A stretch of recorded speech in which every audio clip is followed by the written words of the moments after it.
16 বছর বয়স, এত নারী দেখো কেন? এত মহিলা দেখো কেন?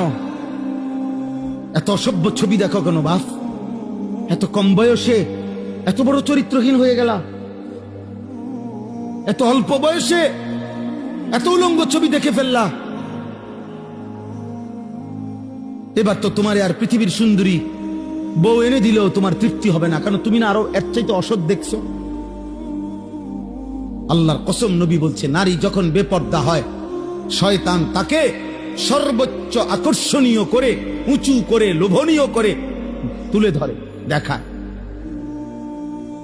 আল্লাহ রসুল বলছেন, ফাইদা খারাজাত ইস্তাশরাফাহা শাইতান।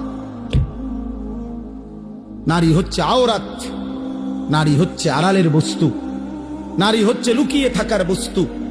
কন্যা হচ্ছে লুকিয়ে থাকবে, যে তার আত্মসম্মান রাখবে, যে পুরুষ তুমি ভদ্রচিত ভাবে শরীয়ত সম্মত পদ্ধতিতে বিবাহের পবিত্র সম্বন্ধের মাধ্যমে আসো, কোনো আপত্তি নাই।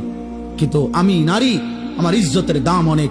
এজন্য আমরা কিতাবে পড়ছি, যেই মেয়ে বেপর্দা, যেই মহিলা বেপর্দা, ছেলেরা আমার এই কথাটা মনে রাখো বাবা, সবাইরে বলি, যেই মহিলা বেপর্দা, যেই মেয়ে বেপর্দা, আল্লাহর কসম, সে নিজেকে একদম সস্তা কম দামি পণ্য হিসাবেই বাজারে তুলে দিছে।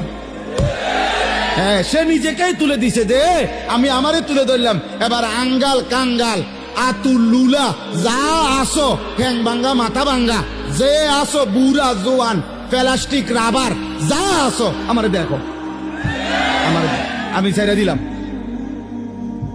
সে নিজেকে মূলত লাঞ্ছিত করে, সে নিজেই নিজেকে ছোট করে ফেলে। তুমি তো তোমার দাম কমাই লাইলা, তুমি তো তোমার নিজের দাম কমাই দিলা।